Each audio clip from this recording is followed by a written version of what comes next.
You're here. I was hoping you'd come.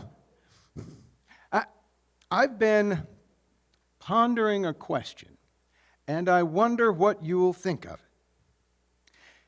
Can a grown man or woman change? I mean, really, really change for the better deep down inside. I ask, you see, because, well, I can't stop thinking about this old Ebenezer Scrooge chap. His story seems almost absurd. It's a Christmas story that's also a ghost story. Does sound absurd when I put it that way, doesn't it? And then his entire personality seems to change fundamentally, literally overnight. Is that possible? Because if it is, what does that mean for you and me? Well, here's an idea. Why don't I tell you the whole story, and the answer might just come to us. Even if it doesn't, the story itself is worth the telling. I think it is quite a story. Sound good? Yeah. Good. Just let me get the fire going. Won't take long.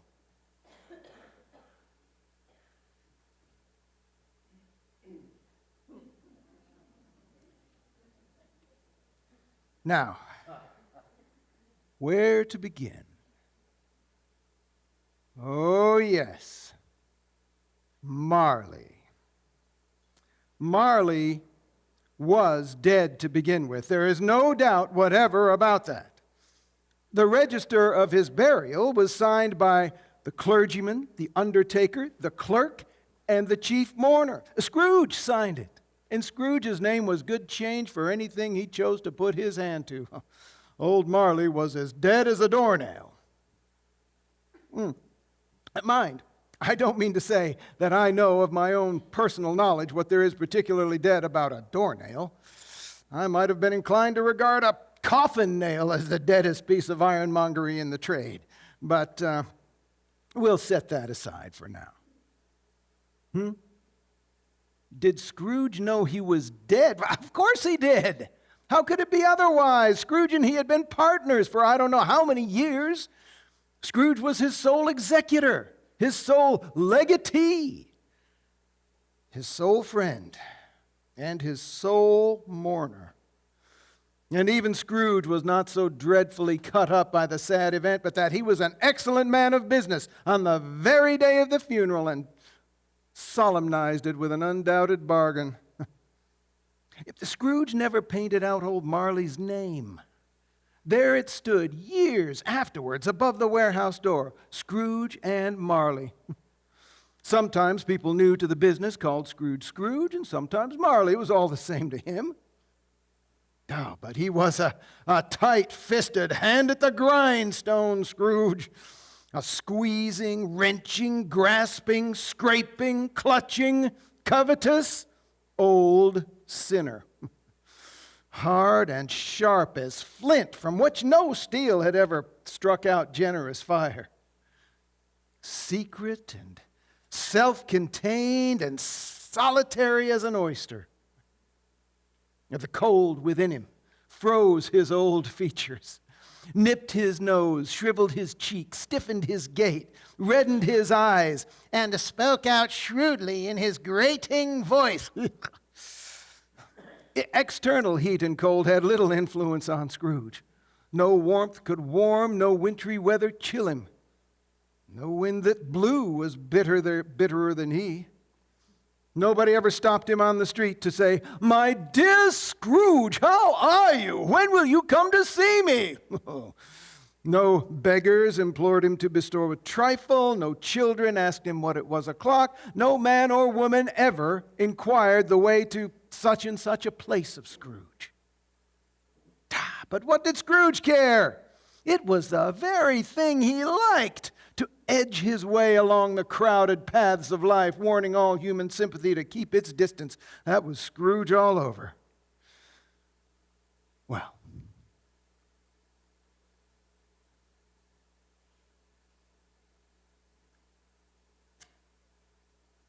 once upon a time,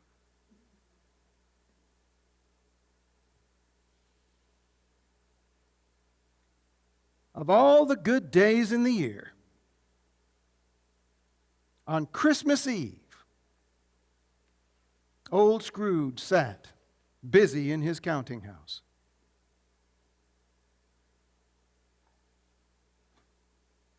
It was cold, bleak, biting weather, foggy, and he could hear the people in the court outside go wheezing up and down, beating their hands upon their breasts and stamping their feet upon the pavement stones to warm them. The city clocks had only just gone 3, but it was dark. It hadn't been light all day, and candles were flaring in the windows of the neighboring offices.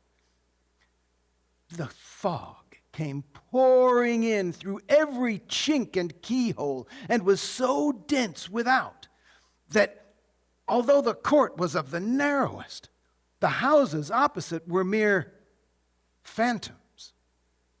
The door to Scrooge's counting house was open that he might keep his eye upon his clerk, who, in a dismal little cell beyond, a sort of a tank, was copying letters. Scrooge had a very small fire, but the clerk's fire was so very much smaller that it looked like a single coal. He tried to warm himself at a candle. "A Merry Christmas, Uncle! God save you!" Well, it was the voice of Scrooge's nephew, who'd come upon him so quickly that this was the first intimation he had of his approach. "Bah!" said Scrooge.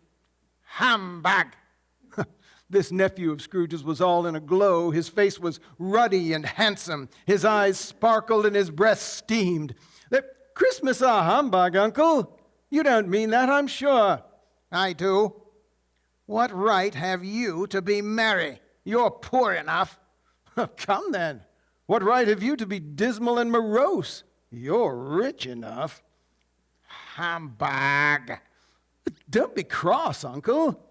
"What else can I be when I live in such a world of fools as this? Merry Christmas. Out upon Merry Christmas. What's Christmas time to you but a time for paying bills without money? A time for finding yourself a year older, not an hour richer? A time for balancing your books and finding every item in them set dead against you.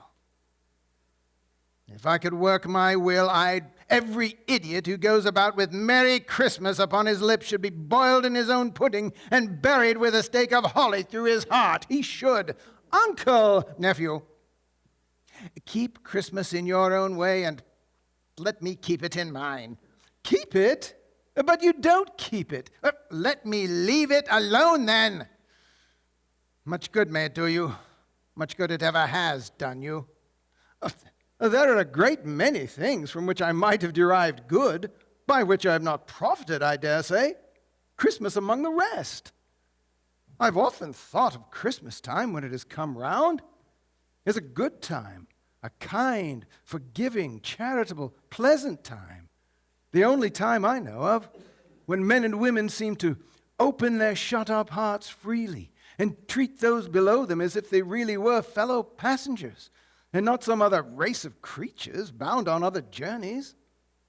And therefore, though it has never put a scrap of gold or silver in my pocket, I believe that Christmas has done me good and will do me good. And I say, God bless it." The clerk in the tank involuntarily applauded.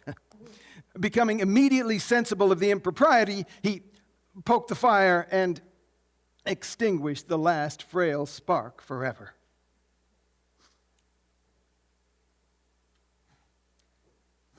Let me hear another sound out of you, Bob Cratchit, and you'll keep your Christmas by losing your situation. You're quite a powerful speaker, sir. I wonder you don't go into Parliament. Don't be angry, Uncle. Come, dine with us tomorrow. Scrooge said he would see him in the lower extremity first. But why? Why? Why did you get married? Because I fell in love. Because you fell in love. Good afternoon. Nay, Uncle, but you never came to see me before that happened. Why use it as an excuse for not coming now? Good afternoon. I want nothing from you. I ask nothing of you. Why cannot we be friends? Good afternoon. Now, I am sorry with all my heart to find you so resolute. We've never had a quarrel to which I've been a party, but I've made the trial in homage to Christmas, and I'll keep my Christmas humor to the last. And so, a Merry Christmas, Uncle. Good afternoon. And a Happy New Year. Good afternoon. Scrooge's nephew left the room without an angry word. He stopped at the outer door to bestow the greetings of the season on the clerk, who, cold as he was warmer than Scrooge, for he returned them cordially. There's another fellow, my clerk, with 15 shillings a week and a wife and family talking about a Merry Christmas. I'll retire to the madhouse. The clerk, in letting Scrooge's nephew out, had let another gentleman in, portly, pleasant to behold. He had books and papers in his hands. Scrooge and Marley's, I believe. Have I the pleasure of addressing Mr. Scrooge or Mr. Marley? Mr. Marley has been dead these 7 years. He died 7 years ago this very night. We have no doubt his generosity is well represented by his surviving partner. It certainly was, for they had been two kindred spirits. At this festive season of the year, Mr. Scrooge, it is more than usually desirable that we should make some slight provision for the poor and destitute who suffer greatly at the present time.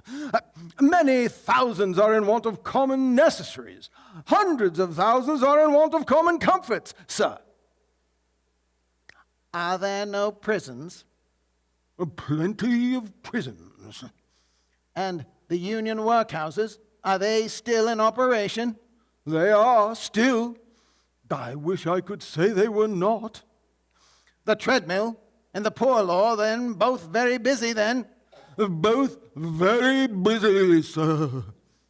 Well, I was afraid from what you had said at first that something might have occurred to stop them in their useful course. I am very glad to hear it. Under the impression that they scarcely furnish Christian cheer of mind or body to the multitude, a few of us are endeavoring to raise a fund to buy the poor some meat and drink and means of warmth. What shall I put you down for? Nothing. You wish to be anonymous? I wish to be left alone. Since you ask me what I wish, sir, that is my answer. I cannot afford to I don't make merry myself at Christmas, and I cannot afford to make idle people merry. I help to support the establishments I have mentioned. They cost enough, and those who are badly off must go there. But many can't go there, and many would rather die. Well, if they'd rather die, they had better do it and decrease the surplus population. Besides, excuse me, I don't know that. But you might know it. It is not my business. It is enough for a man to understand his own business and not to interfere with other people's. Mine occupies me constantly. Good afternoon. The gentleman withdrew, and at length the hour of shutting up the counting house arrived. You'll want all day tomorrow, I suppose. If quite convenient, sir. It's not convenient, and it's not fair. If I was to stop half a crown for it, you'd think yourself ill-used, I'll be bound. And yet you don't think me ill-used when I pay a day's wages for no work. It is only once a year, sir. A poor excuse for picking a man's pocket every 25th of December. Still, I suppose you must have the whole day. Be here all the earlier next morning. Bob promised that he would, and set out for home with a song in his heart. Scrooge took his melancholy dinner in his usual melancholy tavern, and finally went home to bed. He lived in a gloomy suite of rooms, in a gloomy pile of a building. It was old and dreary, and nobody lived in it but Scrooge. The yard was so dark that night that even Scrooge, who knew its every stone, was fain to grope with his hands. Now, it is a fact that there was nothing at all particular about the knocker on the door except that it was very large. It is also a fact that Scrooge had seen it night and morning throughout his whole residency in this place. And so let anyone explain to me, if you can, how it was that Scrooge, having his key in the lock of the door, saw in the knocker, without its undergoing any intermediate process of change, not a knocker, but Marley's face.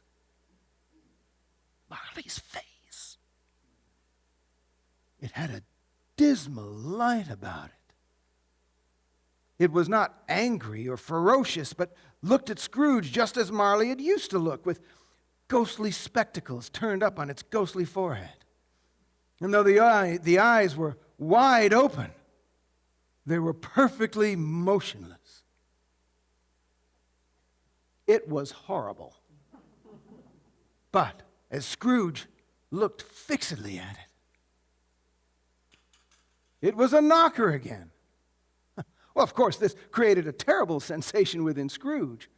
But he put his hand upon the key, turned it sturdily, walked in, and lighted his candle. He fastened the door and went up the stairs. Up Scrooge went, not caring a button for the dark. Darkness is cheap, and Scrooge liked it. But before he closed the heavy doors to his room, he went throughout the rooms to see that all was well. He had just enough recollection of the face to desire to do that. Sitting room, lumber room, bedroom, all as they should be.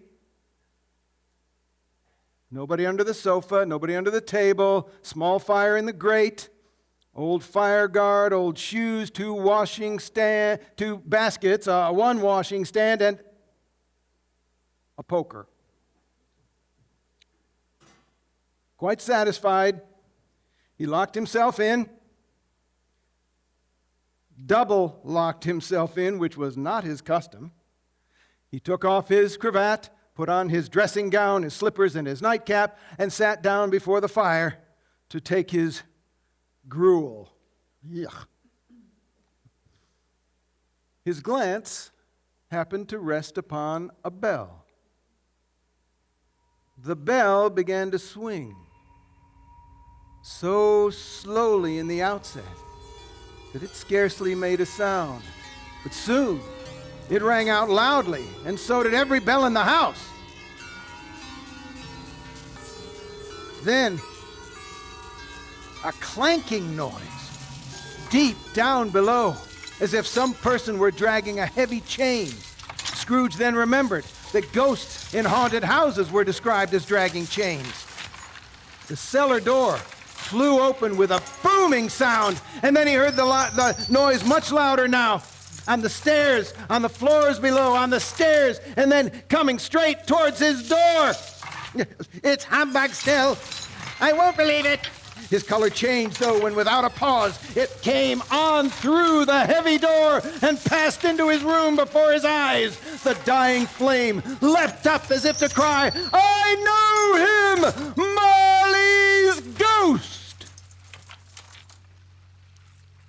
The same face. The very same. Marley in his pigtail and usual suit of dress. The chain he drew was clasped about his middle. It was long and wound about him like a tail. It was made of cash boxes, keys, ledgers, deeds, padlocks, and heavy purses wrought in steel. His body was transparent, so that Scrooge, observing him and looking through his waistcoat, could see the two buttons on his coat behind. Scrooge had often heard it said that Marley had no bowels, but he'd never believed it until now. "How now? What do you want with me?" "Much." Marley's voice, no doubt about it. "Who are you?" "Ask me who I was." "You're particular for a ghost. Who were you then?" "In life, I was your partner, Jacob Marley." "Can you sit down?" "I can." "Do it then." The ghost sat down on the opposite side of the fireplace as if he were quite used to it. "You don't believe in me." "I don't."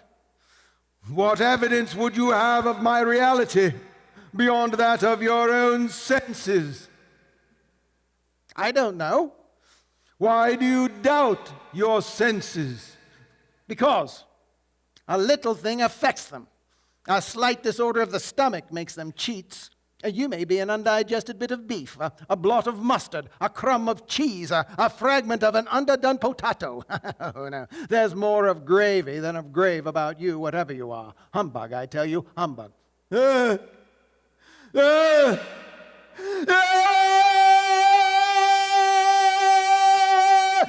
"Mercy, mercy! Dreadful apparition! Why do you trouble me?" "Man of the worldly mind, do you believe in me or not?" "I do. I must. But why do spirits walk the earth? And why do they come to me?" "It is required of every man that the spirit within him must walk abroad among his fellow men and travel far and wide. And if that spirit goes not forth in life, it is condemned to do so after death, doomed to wander through the world and witness what it cannot share, but might have shared on earth and turned to happiness." "You are fettered. Tell me why." "I wear the chain I forged in life. I made it, link by link and yard by yard. I put it on of my own free will, and of my own free will I wore it. Is its pattern strange to you? Or would you know the weight and length of the strong coil you bear yourself? It was full as long and heavy as this 7 Christmas Eves ago. You have labored upon it since. It is a ponderous chain." Oh, Jacob Marley. Tell me more. But speak comfort to me, Jacob. "I have none to give. In life, my spirit never roved beyond the narrow limits of our money-changing home. And now, weary journeys lie before me. Oh, captive, bound and double-ironed, Not to know that no space of time can make amends for one life's opportunities misused. But you were always a good man of business, Jacob. Business. Business. Mankind was my business. The common welfare was my business. Charity, mercy, benevolence, forbearance, that were all my business. At this time of the year, I suffer most. Why did I walk through crowds of fellow beings with my eyes turned down, and to never raise them to that star which led the wise men to a poor abode? Were there no poor homes to which its light might have conducted me? Hear me! My time is nearly gone. I will, but don't be hard upon me, pray. How it is that I appear before you in a shape that you can see, I may not tell. I have sat invisible beside you many and many a day. This was not an agreeable idea to Scrooge. I have come here tonight to warn you that you have yet a chance and hope of escaping my fate, a chance and hope of my procuring Ebenezer. You were always a good friend to me. You will be haunted by 3 spirits. Is that the chance and hope you mentioned, Jacob? It is. I think I'd rather not. Without their visits, you cannot hope to shun the path I tread. Expect the first tonight, when the bell tolls 1. Well, couldn't I take them all at once and have it over, Jacob? Expect the second upon the next night at the same hour. The third upon the third night, when the last stroke of 12 has ceased to vibrate. Look to see me no more. And for your own sake, remember what has passed between us. The ghost walked backward from him, and as it did, the window raised itself until it was wide open. The specter floated out upon the bleak, dark night, where the air was filled with phantoms, wandering hither and thither in restless haste and moaning as they went. Whether these creatures faded into mist or mist enshrouded them, he could not tell. But they and their spirit voices faded together, and the night became as it had been.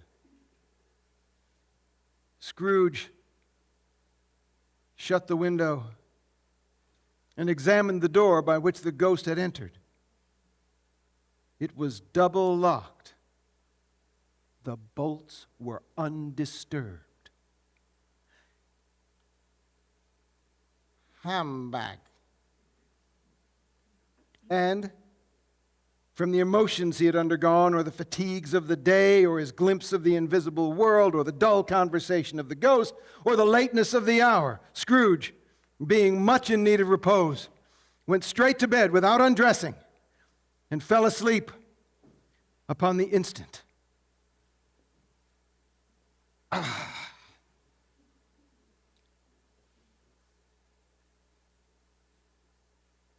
When Scrooge awoke, it was so dark that he could scarcely distinguish the window from the walls of his room. The chimes of a neighboring church struck the hour. The curtains of his bed were drawn aside, I tell you, drawn aside by a hand. And Scrooge found himself face to face with the unearthly visitor who drew them as close as I would be to you if I were holding your elbow in my hand. It was a strange figure, like a child, but also like an old man. Its long hair was white as if with age, and yet the face had not a wrinkle on it, and the tenderest bloom was on the skin. Are you the spirit, sir, whose coming was foretold to me? I am. Who and what are you? I am the ghost of Christmas past. Long past? No, your past. What business brings you here? Your welfare. I cannot help thinking that a night of unbroken rest would have been more conducive to that end. Your reclamation, then. Take heed. Rise and walk with me. Scrooge rose. But seeing that the ghost made for the window, he clutched its robe in supplication. But I am a mortal and liable to fall. Bear but a touch of my hand, and you shall be upheld in more than this. As the words were spoken, they passed through the wall and stood upon an open country road with fields on either hand. The city had entirely vanished. The darkness and the mist had vanished with it, for it was a clear, cold winter day with snow upon the ground. Good heaven!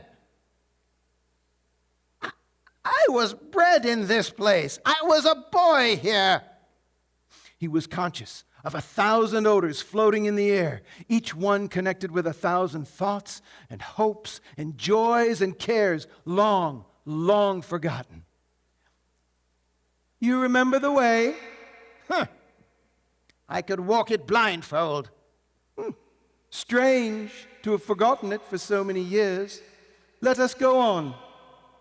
They walked along the road, Scrooge recognizing every gate and post and tree, until a little market town appeared in the distance, with its bridge, its church, and winding river. Some shaggy ponies were now seen trotting towards them, with boys upon their backs, who called to other boys in country gigs and carts driven by farmers. All the boys were in great spirits, and the crisp air rang with their laughter. These are but shadows of things that have been. They have no consciousness of us. As the merry travelers came on, Scrooge knew and named them, every one. Now I ask you, why was he rejoiced beyond all bounds to see them? For he was rejoiced. Why did his cold eye glisten and his heart leap up as they went past? Why was he filled with gladness to hear them give each other Merry Christmas? I don't think I'll ever know. They approached a mansion of dull red brick with a cupola which held a bell. The school is not quite deserted. A solitary child, abandoned by his friends, is left there still. I know it, Spirit. They went in and entered a long, bare, melancholy room with lines of plain desks. At one of these, a lonely boy sat, reading by a feeble fire. Scrooge sat nearby and wept to see his poor, forgotten self as he had used to be. Suddenly, a man in foreign garments, wonderfully real and distinct, stood outside the window with an axe stuck inside his belt and leading an ass laden with wood. Oh, what?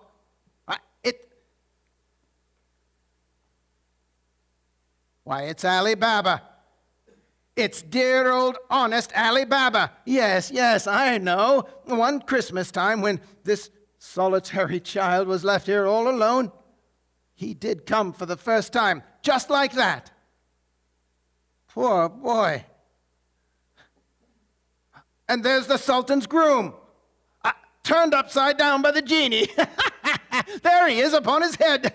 Serve him right. I'm glad of it. What right had he to be married to the princess? Oh, and there's the parrot. Ha! Green body and yellow tail with a thing like a lettuce growing out the top of his head. There he is. Poor Robin Crusoe, he called him when he came home again after sailing round the island. Now, where have you been, Robin Crusoe? Poor boy. Let us see another Christmas. Scrooge's former self grew larger at the words, and the room became a little darker and dirtier. There he was, alone again when all the other boys had gone home for the jolly holidays. He was not reading now, but walking up and down despairingly.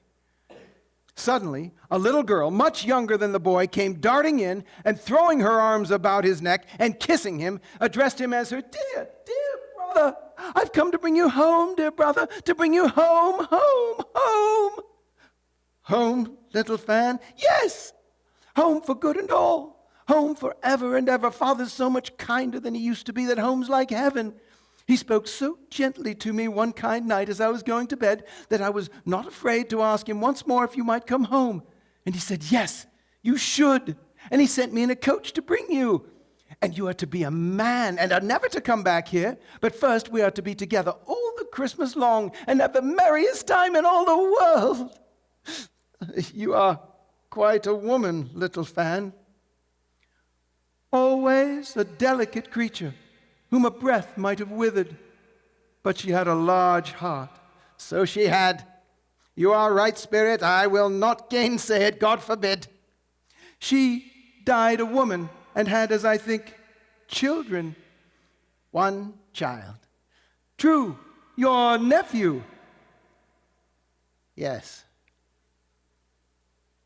My nephew. Suddenly, they were now in the busy thoroughfares of a city. Here, too, it was clearly Christmas time, but it was evening and the streets were lighted up. You recognize this warehouse? Ha! Recognize it? Wasn't I apprenticed here? They went in. At the sight of an old gentleman, Scrooge cried, Why, it's old Fezziwig! It's Fezziwig alive again, bless his heart! Old Fezziwig laid down his pen and looked up at the clock, which pointed to the hour of 7.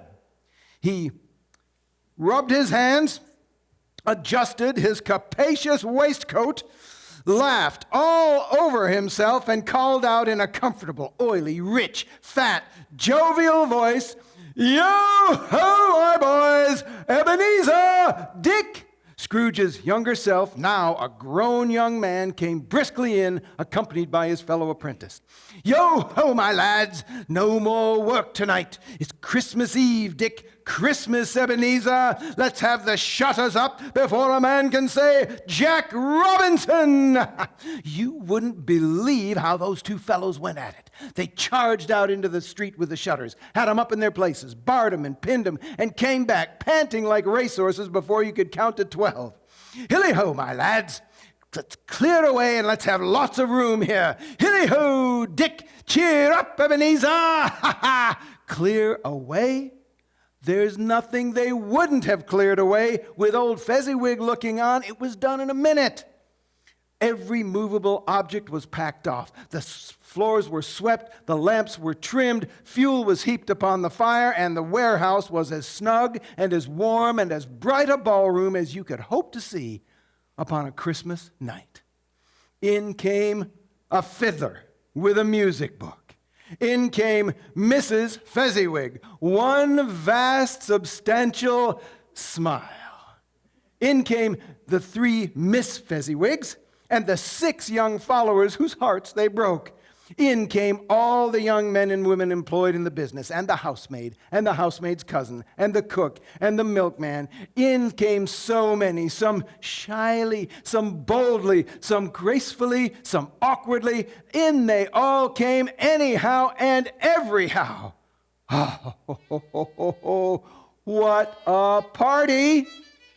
There was music, and there was dancing, and there were games, and more dancing, and plenty of food and drink. It went on and on and on. Well, all parties end, and at last, Mr. and Mrs. Fezziwig took up their stations at the door, and shaking hands with each person individually as they went out, wished him or her a Merry Christmas. When everyone had retired except the two apprentices, they were left to their beds, which were under a counter in the back shop. During the whole of this time, Scrooge had acted like a man out of his wits. His whole heart and soul were in the scene and with his former self. He remembered everything, enjoyed everything, and underwent the strangest agitation. It was not until now, until the bright faces of his former self and Dick were turned from them, that he remembered the ghost and became aware that it was looking full upon him. A small matter to make these silly folks so full of gratitude. Small? Why is it not? He has spent but a few pounds of your mortal money, 3 or 4 perhaps. Is that so much that he deserves this praise? Well, this angered Scrooge so much that he spoke unconsciously as if he were his former self. It isn't that, Spirit. He has the power to render us happy or unhappy, to make our service light or burdensome, a pleasure or a toil. Say that his power lies in words and looks, in things so slight and insignificant that it is impossible to count them up. What then? What the happiness he gives is quite as great as if it cost a fortune. What's the matter? Nothing particular. Something, I think. I should like to say a word or two to my clerk just now, that's all. My time grows short. Quick. Again, Scrooge saw himself. He was older now, a man in the prime of life. His face had begun to wear the signs of care and avarice. There was an eager, greedy, restless motion in the eye. He was not alone, but sat by the side of a fair young girl in a mourning dress, in whose eyes there were tears. It matters little to you, very little. Another idol has displaced me, and if it can cheer and comfort you in time to come, as I would have tried to do, I may have no just cause to grieve. What idol has displaced you? A golden one. Here's the even-handed dealing of the world. There is nothing on which it is so hard as poverty, and there is nothing it condemns with such severity as the pursuit of wealth. You fear the world too much. I've seen your nobler aspirations fall off, one by one, until the master passion, gain, engrosses you. Have I not? What then? So I've grown wiser. I'm not changed toward you. Our contract is an old one. We made it when we were young and poor and content to be so until, in good season, we could improve our worldly fortunes by our patient industry. Oh, you are changed. You are another man then. I was a boy. Your own feeling tells you you are not the same. I am. How often and how keenly I have thought of this, I may not say. It is enough that I have thought of it and can release you.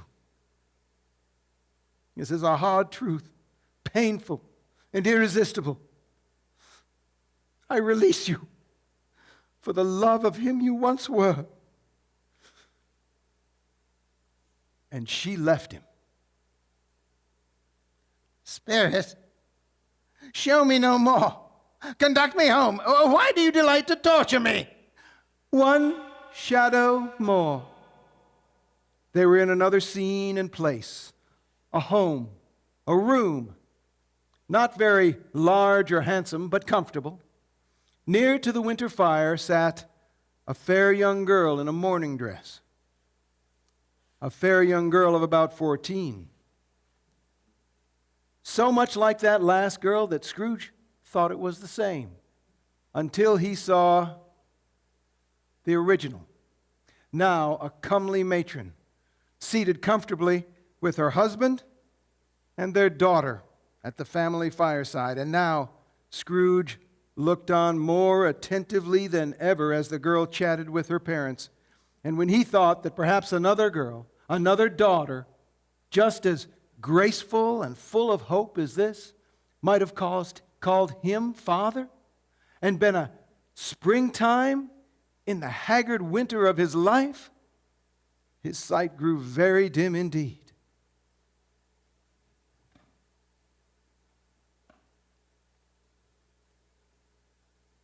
"Belle," said the husband, "I saw an old friend of yours this afternoon." "Oh, who was it?" "Guess." How can I?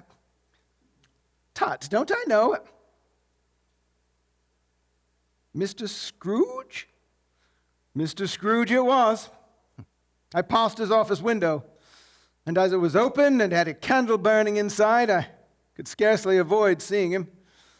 His partner lies upon the point of death, I hear, and there he sat alone. Quite alone in the world, I do believe." "Spirit, remove me from this place. I cannot bear it. Leave me. No, take me back. Why do you delight to torture me?" He was conscious of being in his own bedroom and of being exhausted and irresistibly drowsy. He had barely time to reel to get to bed before he sank into a heavy sleep.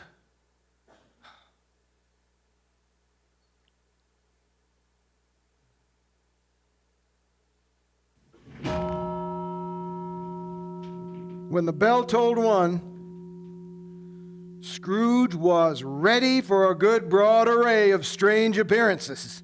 Nothing between a baby and a rhinoceros would have astonished him very much. But, being prepared for almost anything, he was scarcely prepared for nothing. And consequently, when the bell struck 1 and no shape appeared, he was taken with a violent fit of trembling. 5 minutes, 10 minutes, a quarter of an hour went by, yet nothing came. At last, he noticed a bright light emanating from the adjoining room. He shuffled in his slippers and opened the door. The room had undergone a surprising transformation. The walls and ceiling were hung with living green, from which bright, gleaming berries glistened. A mighty blaze went roaring up the chimney. Heaped upon the floor to form a kind of throne were turkeys, geese, game, poultry, mince pies, plum puddings, apples, oranges, cakes, and seething bowls of punch. In easy state upon this couch there sat a jolly giant, glorious to see, who bore a glowing torch and held it up, high up, to shed its light on Scrooge as he came peeping round the door.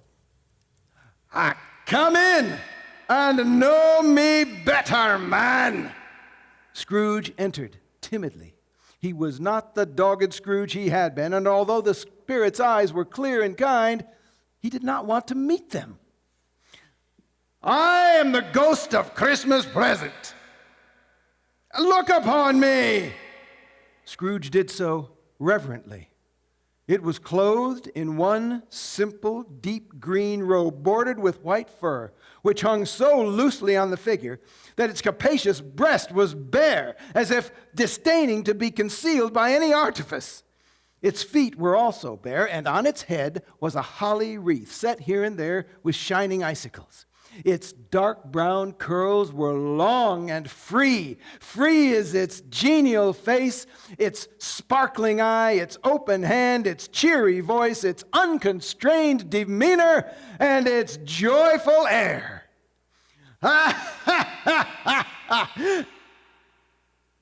You have never seen the like of me before. Never. Have never walked forth with my elder siblings born in these later years? I'm afraid I have not. Have you had Many spirits? Many siblings, spirit? Ha! More than 1,800. A tremendous family to provide for. Spirit, conduct me where you will. I went forth last night on compulsion, and I learnt a lesson which is working now. Tonight, if you have aught to teach me, let me profit by it. Touch my robe. Scrooge did as he was told, and instantly the entire room vanished, and they stood in the streets on Christmas morning, where the people made a rough but brisk and not unpleasant kind of music. There was nothing very cheerful in the weather, but the people were all jovial and full of glee. There were great round baskets of chestnuts. There were apples and pears clustered high in blooming pyramids. There were bunches of grapes and piles of filberts. The people, the customers, were all so hurried and eager that they tumbled up against one another in the greatest humor possible. Innumerable happy people. And perhaps it was the pleasure the good spirit had in showing off his power. Or perhaps it was his own kind, generous nature and sympathy with poor people that led him straight to Scrooge's clerks. For there he went. And on the threshold of the door, the spirit smiled and stopped to bless Bob Cratchit's dwelling. Imagine that.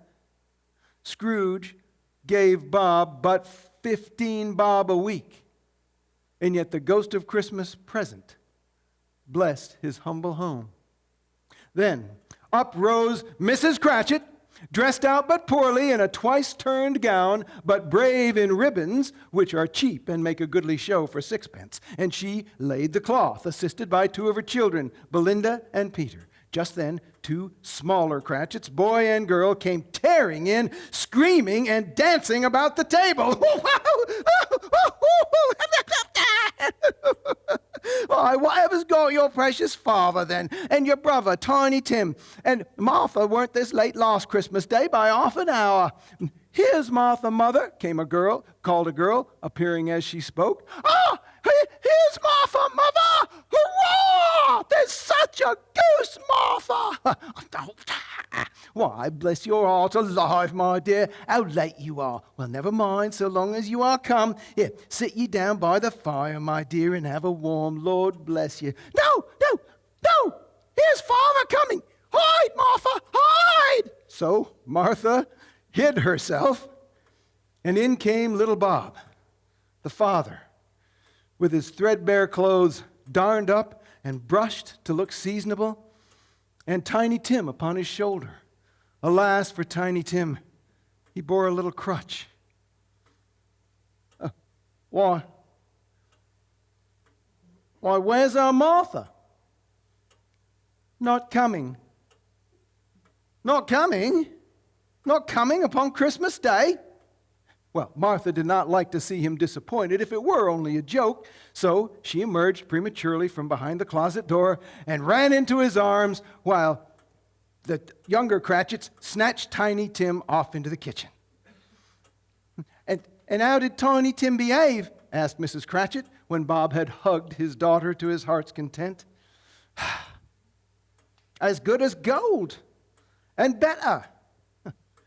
Somehow he gets thoughtful, sitting by himself so much, and thinks the strangest things you ever heard.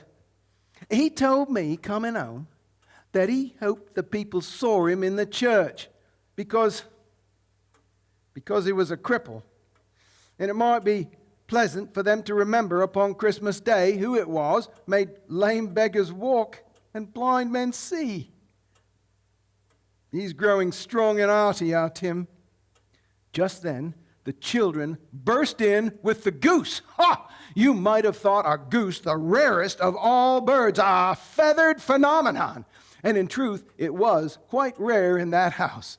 Bob said he thought there never was such a goose cooked. Its tenderness and flavor, size and cheapness were the themes of universal admiration. Eked out with applesauce and mashed potatoes, it was a sufficient meal for the whole family. Everyone had enough. Not in abundance, but enough. Mrs. Cratchit disappeared briefly, then emerged flushed but smiling proudly with the pudding.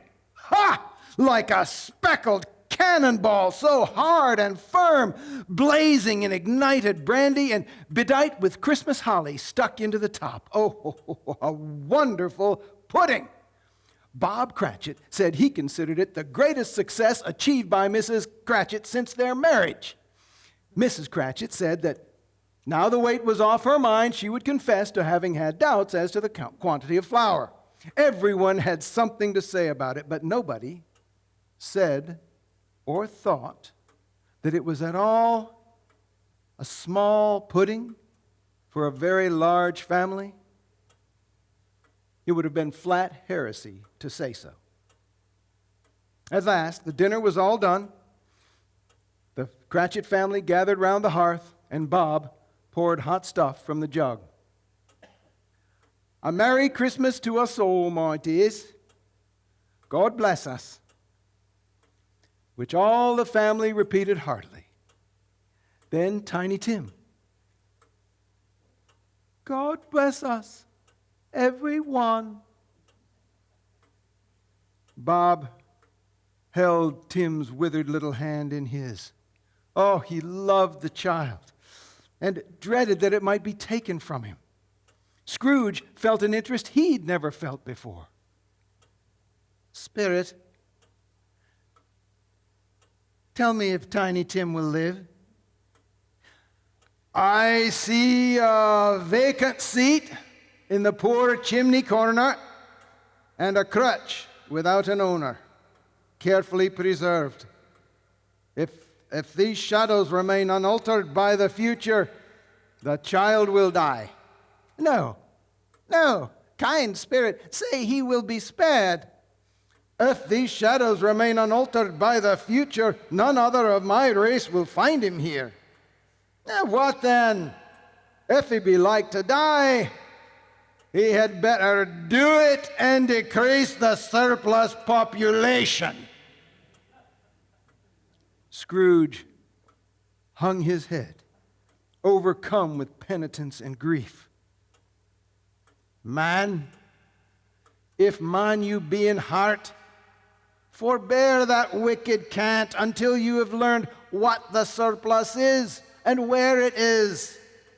Will you decide what men shall live, what men shall die? It may be that in the sight of heaven, you are more worthless and less fit to live than millions like this poor man's child. Scrooge cast his eyes upon the ground, but he raised them speedily upon hearing his own name. Mr. Scrooge! I give you Mr. Scrooge, the founder of the feast. The founder of the feast, indeed! I wish I had him here. I'd give him a piece of my mind to feast upon, and I hope he'd have a good appetite for it.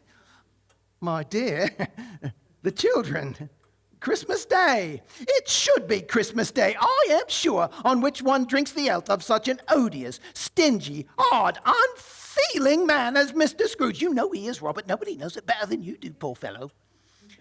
My dear, Christmas Day. I'll drink his health for your sake and the day's, not for his. Long life to him. A Merry Christmas and a Happy New Year. He'll be very merry and very happy, I have no doubt. Well, after this awkward episode, the cheerfulness returned. The chestnuts and the jug went round and by they had a song or two from Tiny Tim, who had a plaintive little voice and sang very well indeed. There was nothing of high mark in this. They were not a handsome family. They were not well dressed. Their clothes were scanty. And Peter very likely knew the inside of a pawnbroker's. But they were happy, grateful, pleased with one another, and contented with the time. And Scrooge kept his eyes upon them, and especially on Tiny Tim, until the last. Well, by this time, it was getting dark and snowing pretty heavily. And as Scrooge and the spirit went along the streets, the brightness of the roaring fires in kitchens, parlors, and all sorts of rooms was wonderful. Here, the flickering of a blaze showed preparations for a cozy dinner. There, a flock of children were running out into the snow to greet their older sisters, brothers, cousins, uncles, aunts, and usher them inside. Here again, shadows on the window blinds showed preparations of guests assembling with friends. Oh, how the ghost exulted! The spirit did not tarry in the city, but bidding Scrooge hold his robe, conducted him on a whirlwind tour of Christmas. Much they saw and far they went. Upon a bleak and a desert moor, within a hut made of wood and mud and stone, they came across a cheerful company seated round a glowing fire. From thence to the land's end, a solitary lighthouse, the two keepers of which were lonely but cheerful. Then out to sea, a ship, the helmsman, the lookout, the officers, dark, ghostly figures in their several stations, but each man among them held his own Christmas thoughts and hopes and remembered those he cared for at a distance and knew that they delighted to remember him. It was a great surprise to Scrooge, while in the midst of these travels, to hear the hearty laugh of his nephew and to find himself in a bright, dry, gleaming room with the spirit smiling by his side and looking on that same nephew with approving affability.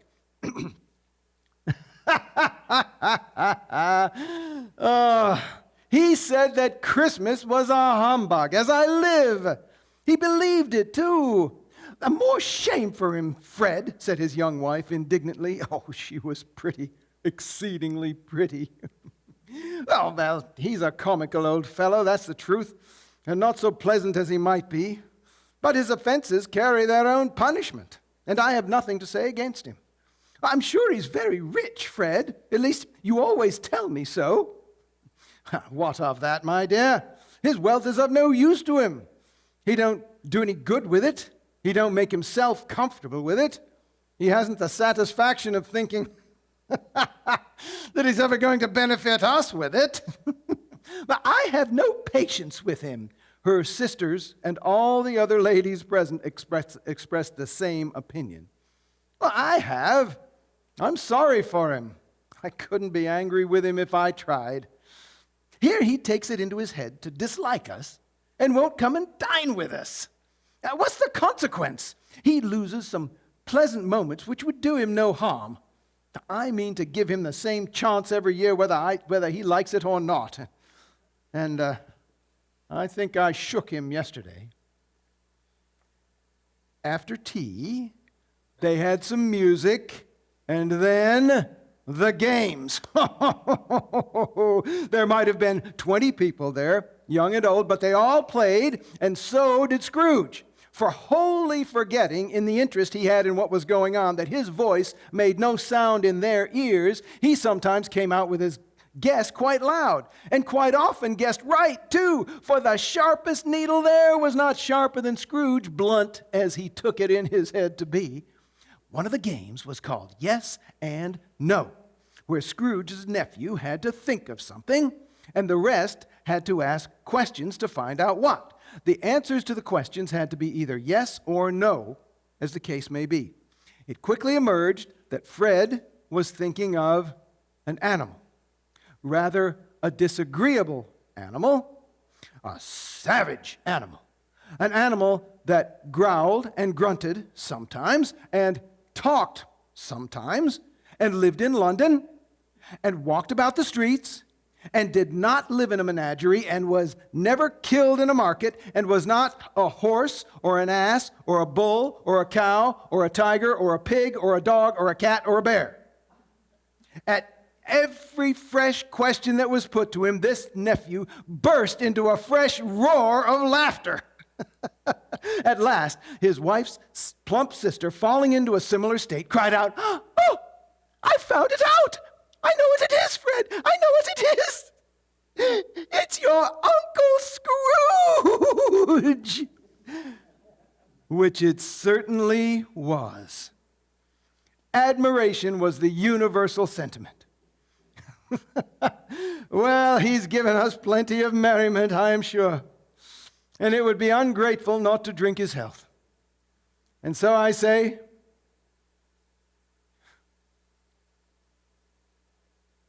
to Uncle Scrooge, a Merry Christmas and a Happy New Year to the old man wherever he is. He wouldn't take it from me, but may he have it nevertheless. To Uncle Scrooge. To Uncle Scrooge, they all cried. Well, Uncle Scrooge had imperceptibly become so gay and light of heart that he would have pledged the whole company in return and thanked them. But at the last words spoken by his nephew, he and the Spirit were again upon their travels. Many more homes they visited, but always with a happy end. The Spirit stood beside sick beds, and they were cheerful. On foreign lands, and they were close at home. By struggling men, and they were patient in their greater hope. By poverty, and it was rich. In almshouse, hospital, and jail, and in misery's every refuge, the Spirit left its blessing and taught Scrooge its precepts. It was a long night, if it were just one night. But Scrooge noticed the ghost grew older, clearly older. He never spoke of it until, looking at the Spirit as they stood together in an open place, he noticed that its hair was gray. Are spirits' lives so short? My life upon this globe is very brief. It ends tonight. Tonight? At midnight, yes. The time is drawing near. Forgive me, Spirit, but I noticed something strange protruding from your skirts. Is it a foot or a claw? It might be a claw, for all the flesh there is upon it. Look here. From the foldings of its robe, it brought forth 2 children, wretched, abject, frightful, hideous, miserable. They clung upon the outside of its garment and knelt down at its feet. Oh, man, look down here. They were a boy and a girl. Wretched, yellow, meager, scowling, wolfish, but prostrate too in their humility. Where graceful youth should have filled their features out and touched them with its freshest tints, a stale and shriveled hand like that of age had pinched and twisted them and pulled them into shreds. Where angels might have sat enthroned, devils lurked and glared out menacing. Spirit, are they yours? They are man's, and they cling to me, asking for mercy and assistance. This boy is ignorance, this girl is want. Beware them both, but most of all beware of ignorance, for on his brow is written doom, unless the writing be erased. Have they no refuge or resource? Are there no prisons or workhouses?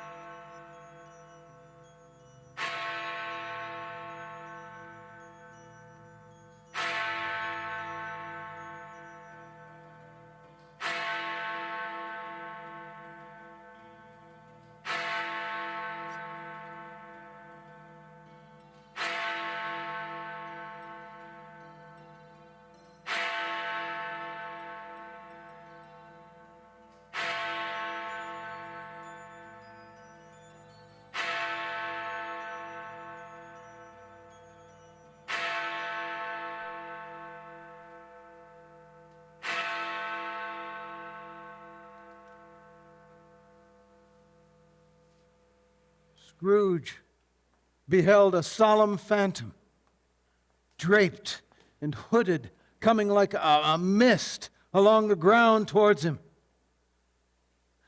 It was shrouded in a deep black garment which concealed its whole form, save one outstretched hand. Its mysterious presence filled him with a solemn dread. The spirit neither spoke nor moved. I am in the presence of the ghost of Christmas yet to come. The phantom simply pointed onward. You are about to show me shadows of the things that have not happened but will happen in the time before us. Is that so, Spirit? No answer. Ghost of the future, I fear you more than any specter I have seen. But as I know your purpose is to do me good, and as I hope to live to be another man from what I was, I am prepared to bear your company and to do it with a thankful heart. Will you not speak to me? No answer. The night is waning fast, and the time is precious to me. Lead on, Spirit. The city seemed to spring up about them. There they were in the heart of it, amongst the merchants who hurried up and down and chinked the money in their pockets and conversed in small groups as Scrooge had seen them often. The phantom pointed to two persons talking in the street. Scrooge knew these men perfectly. They were men of business, very wealthy and of great importance. Scrooge had made it a point always of standing well in their esteem. Oh, in a business point of view, that is, strictly in a business point of view. How are you? How are you? Well, old Scratch has got his own at last, eh? Yes, he's dead, so I'm told.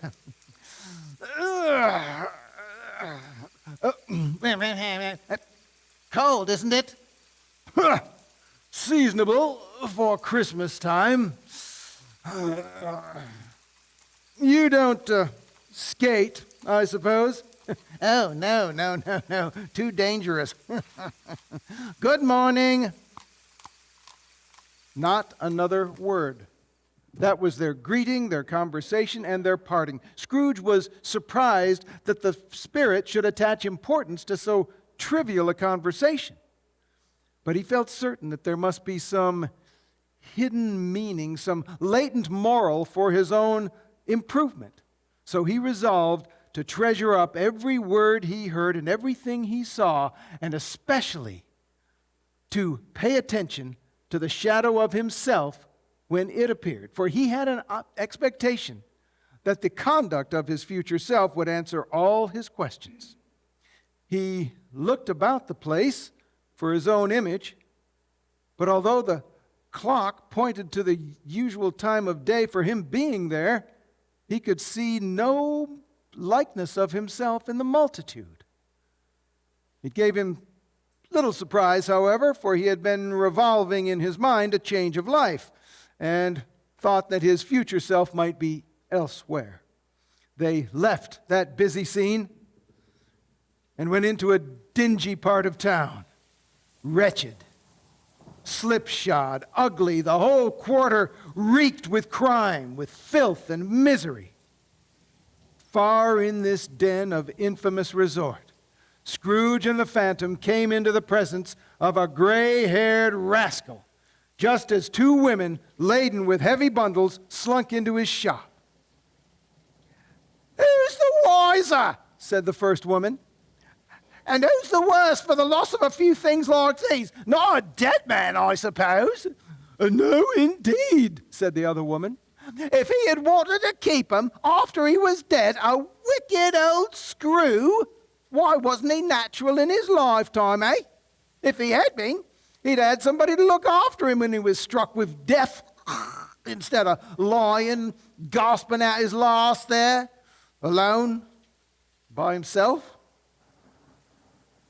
I just wish I could have laid my hands on a few other things. Yeah.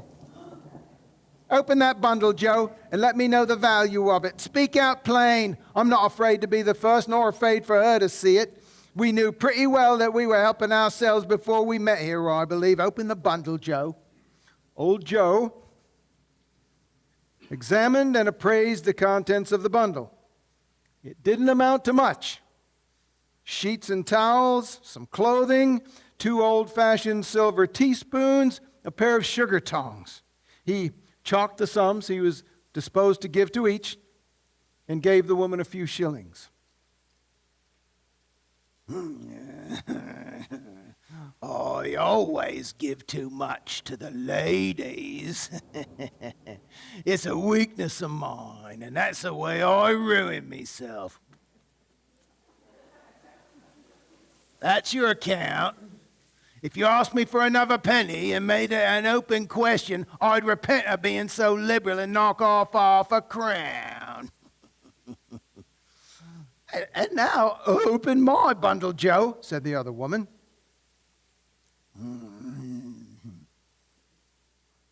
What do you call this? Bed curtains? Ah, bed curtains. You don't mean to say you took 'em down, rings and all, with him lying there? Oh, I do. Why not?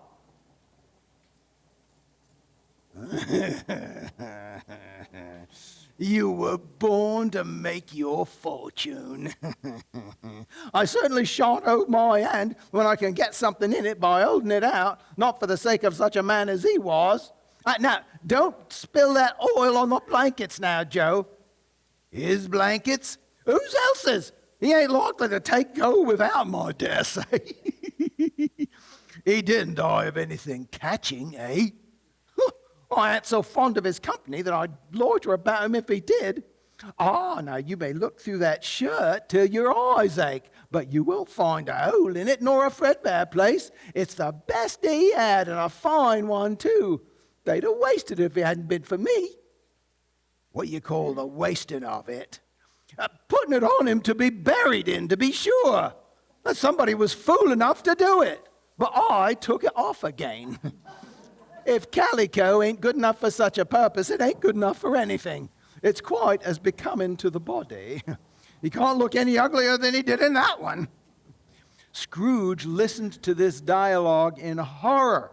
As they sat, grouped about their spoil, he felt they were obscene demons, marketing the corpse itself. This is the end of it, you see. He frightened everyone away from him when he's alive to profit us when he was dead.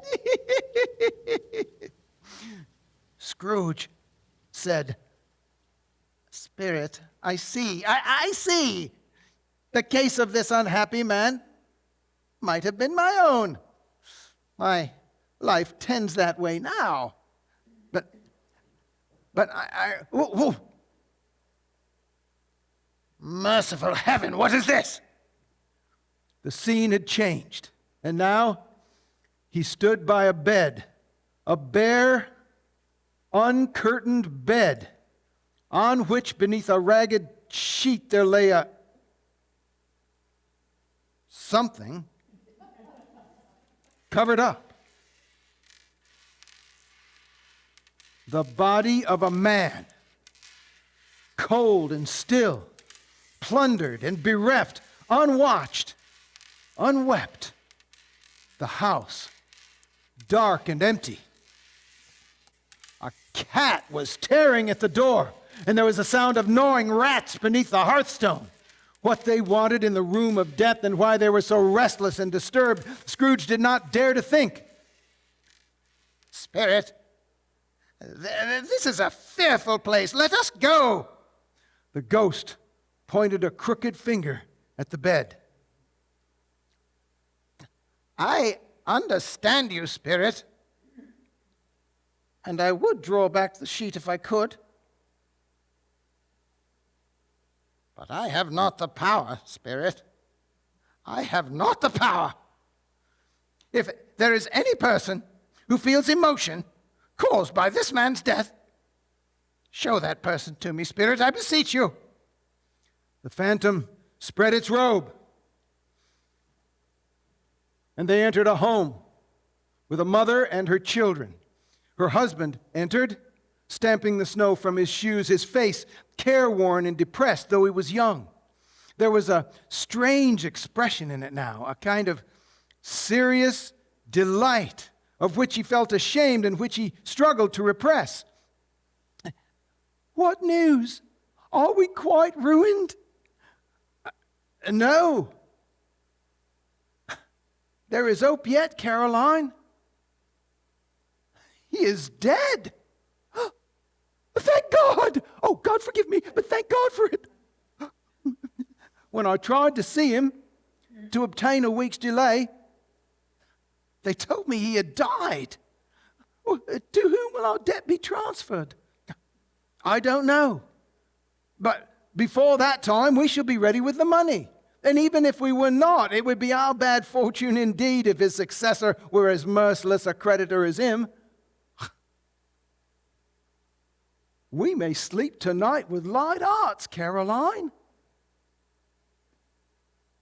This home was a happier one for this man's death. The only emotion the ghost could show Scrooge caused by the event was one of pleasure. Let me see some tenderness connected with a death, with any death, Spirit, please, please. Again, the phantom spread its robe, and they entered poor Bob Cratchit's house, the dwelling Scrooge had visited earlier, and found the mother and her children seated round the fire. But quiet, very quiet. The noisy little Cratchits were still as statues in a corner where they sat looking up at Peter, who had a book before him. The mother and her daughters were engaged in sewing, but surely they were quiet, very quiet. As he looked round, Scrooge noticed that one child was missing. Tiny Tim. Poor Tiny Tim. It must be near your father's time. Past it rather, Mother, said Peter, shutting up his book. But I think he's walked a little slower than he used these last few evenings, Mother. I have known your father to walk with Tiny Tim upon his shoulder very fast indeed. But he was very light to carry, and your father loved him so that it was no trouble. No trouble. Oh, and there's your father at the door. Bob entered and sat before the fire. The two little Cratchits climbed up on his knees, and each child laid a little cheek against his face as if to say, "Don't be grieved, Father." Bob was very cheerful with them and spoke pleasantly to all the family. "I went to the place today, my dear. I wish you could have gone. It would have done you good to see how green a place it is. But you'll see it often. I told him that I would walk there. I promised him that I would walk there on a Sunday." My little child.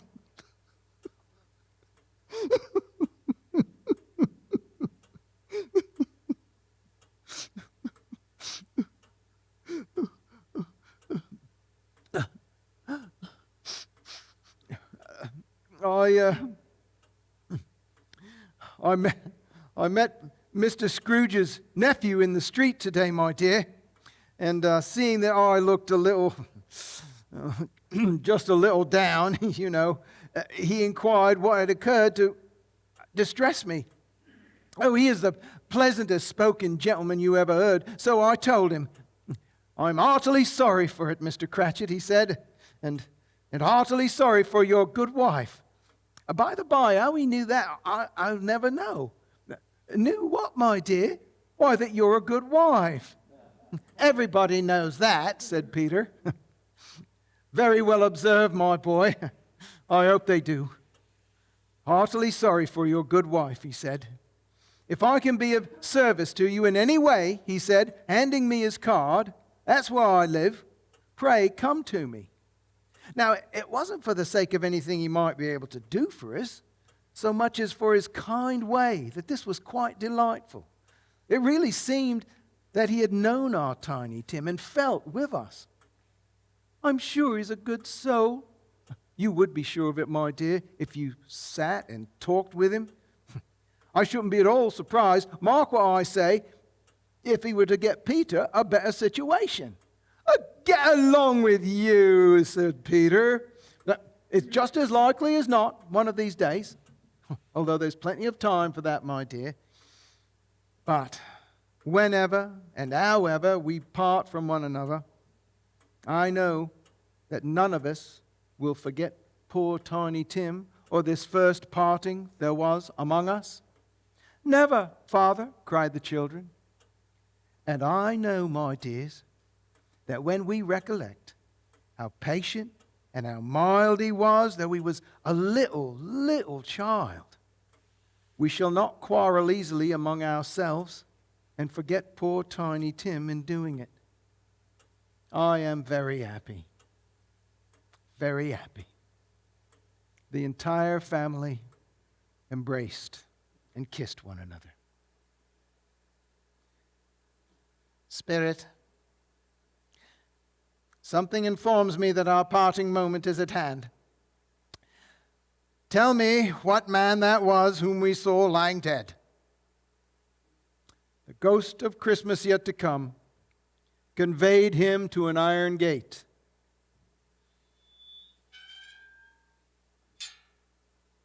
A churchyard.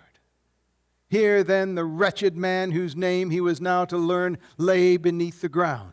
It was a fitting place, walled in by houses, overrun by grass and weeds, the growth of vegetation's death, not life. A fitting place. The phantom stood among the graves and pointed down to one. Scrooge advanced towards it, but paused. Before I draw nearer to that stone to which you point, answer me one question. Are these the shadows of the things that will be, or are they the shadows of the things that may be only? Still the ghost pointed. Men's courses will foreshadow certain ends, to which, if persevered in, they must lead. But if the courses be departed from, the ends will change. Say it is thus with what you show me. The awful hand remained immovable. Scrooge crept towards the grave, trembling, and read upon the neglected stone his own name. Ebenezer Scrooge.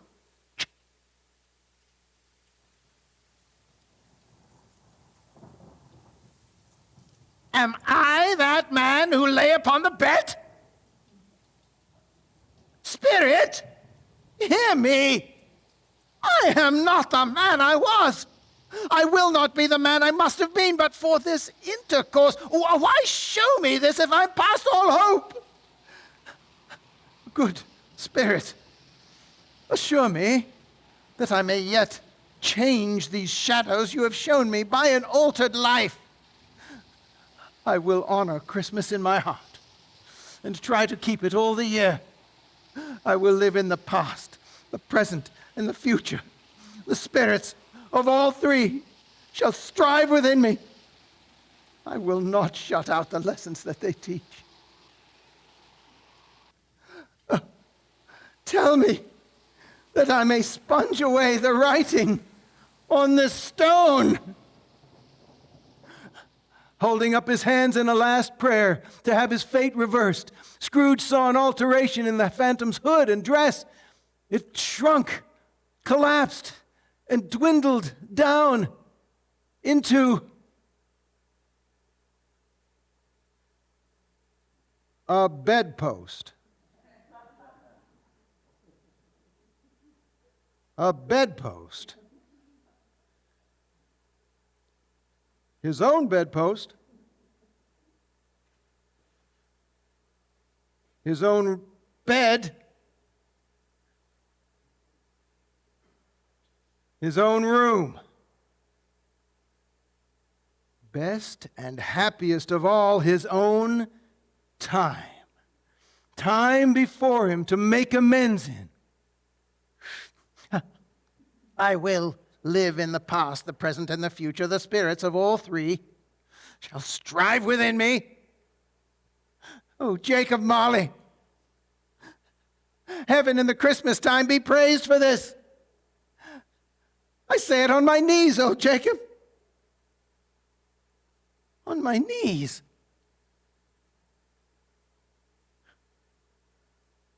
They're not torn down. My bed curtains, they're not torn down, rings and all. They're here. I am here. The shadows of the things that would have been may be dispelled. They will be, I know they will.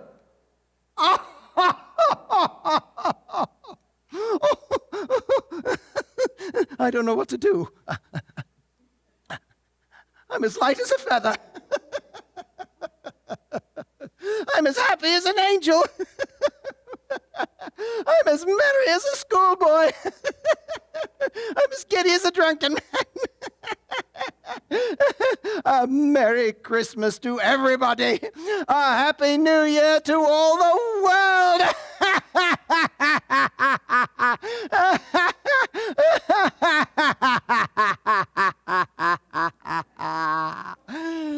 Really, for a man who'd been out of practice for so many years, it was a splendid laugh, a most illustrious laugh, the father of a long, long line of brilliant laughs. I don't know what day of the month it is. I don't know how long I've been among the spirits. I don't know anything. I'm quite a baby. I don't care. I'd rather be a baby.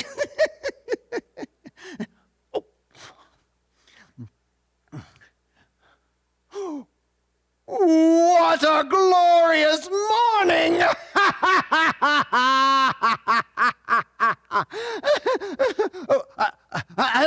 What's today? Eh? What's today, my fine young fellow? Today? Why, Christmas Day. It's Christmas Day. I haven't missed it. The spirits have done it all in one night. Of course, they can do anything they like. Of course they can. Of course they can. Hello there. Hello. Do you know the poulterers in the next street but one, at the corner? I should hope I did. An intelligent boy, a remarkable boy. Yeah. Hello. Do you know whether they've sold the prize turkey that was hanging up there? The big one. I mean the big prize turkey, not the little prize turkey, the big one. What? The one as big as me? Delightful boy. It's a pleasure to talk to him. Yeah. Yes, my buck. The one as big as you. It's hanging there now. It is. Go and buy it. What? No, I am in earnest. Go and buy it. Tell them to bring it here that I may give them directions where to take it. Come back with the man and I'll give you a shilling. Come back with him in less than 5 minutes and I'll give you half a crown. The boy was off like a shot. I'll send it to Bob Cratchit. He shan't know who sent it. It's twice the size of Tiny Tim. The hand in which he wrote the address was not a steady one, but write it he did somehow and went down to the front door to open it and be ready for the coming of the poulterer's man. The knocker caught his eye. I shall love it as long as I live. I hardly ever noticed it before. What an honest expression it has on its face. It is a wonderful knocker.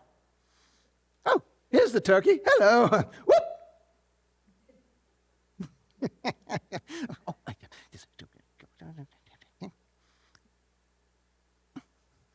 Shaving was not an easy task, for his hand shook very much.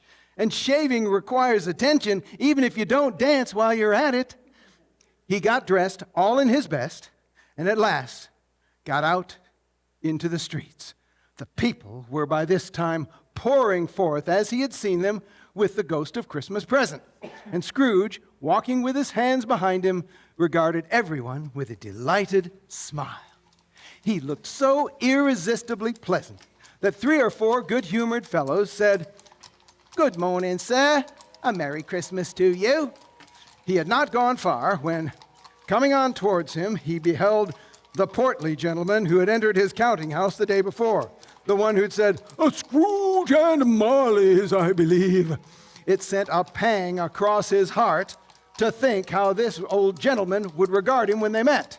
But he knew what path lay straight before him, and he took it. "My dear sir, how do you do? I do hope you succeeded yesterday. It was very kind of you. A Merry Christmas to you, sir." Mr. Scrooge? "Yes, that is my name, and I fear it may not be pleasant to you. Now, allow me to ask your pardon. And will you have the goodness to accept..." Lord bless me, Mr. Scrooge, are you serious? "If you please, not a farthing less. A great many back payments are included in it, I assure you." My dear sir, I don't know what to say to such munificent... Don't say anything, please. No, well, come and see me. Will you come and see me? I will. Thank ye. I'm much obliged to you. I thank you 50 times. Bless you. In the afternoon, he turned his steps toward his nephew's house. He passed the door a dozen times before he had the courage to go up and knock, but he made a dash and did it. The door opened, and Scrooge gazed upon the astonished face of his nephew.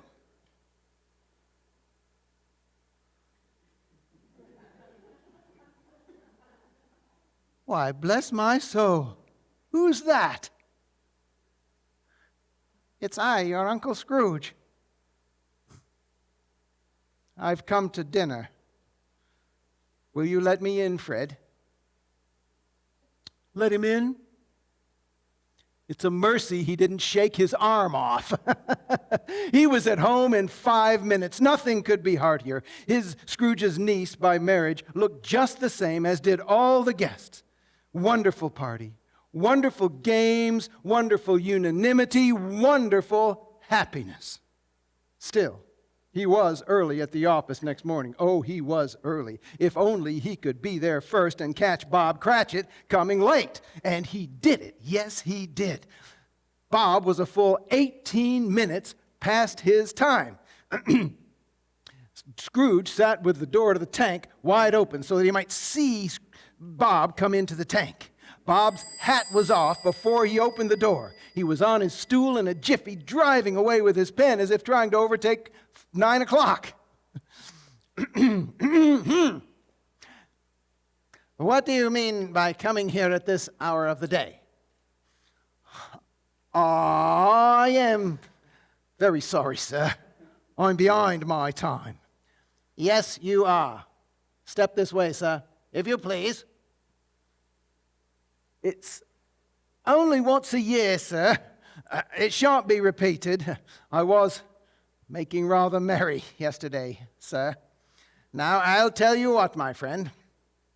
I am not going to stand for this sort of thing any longer. And therefore, I am about to raise your salary.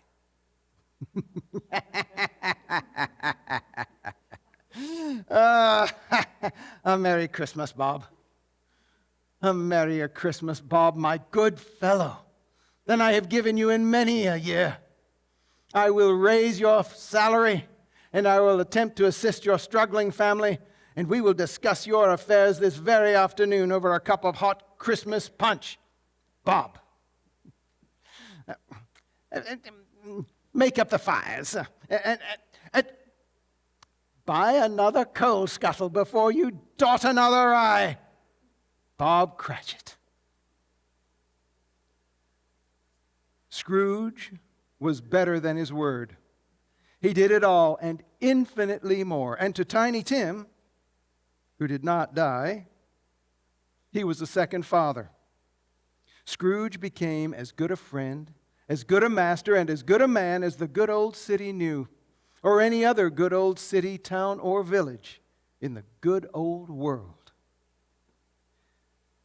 Which brings us back to our question. Did old Ebenezer really change inside? I sometimes think he did.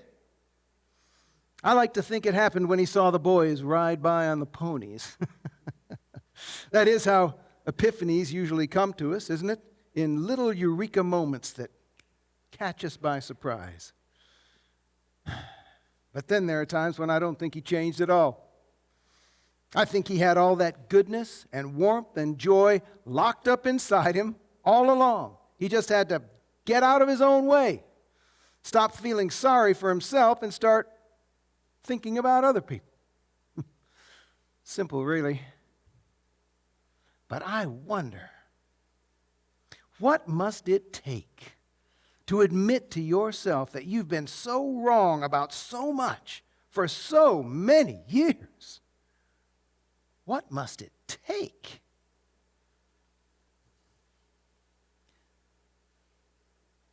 Courage, I think.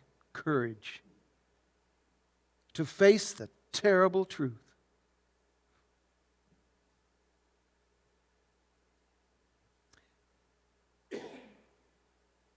And humility. To accept it.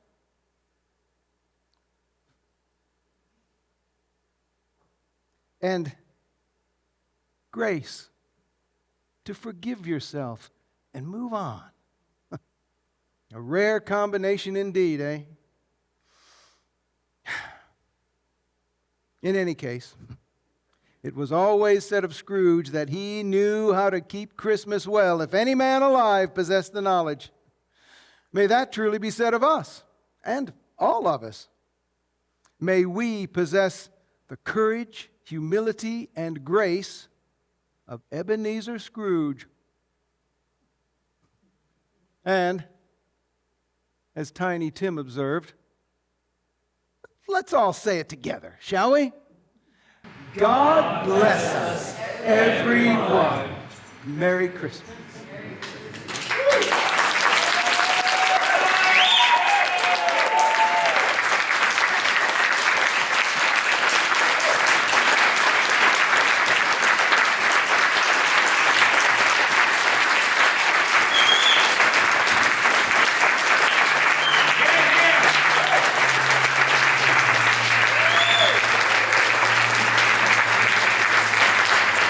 Merry Christmas.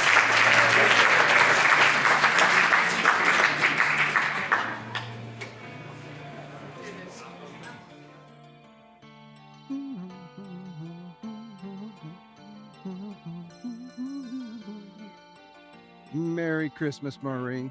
Thank you, my dear. Thank you. Everybody understands what Ah, that's that multiple personality thing I got going on.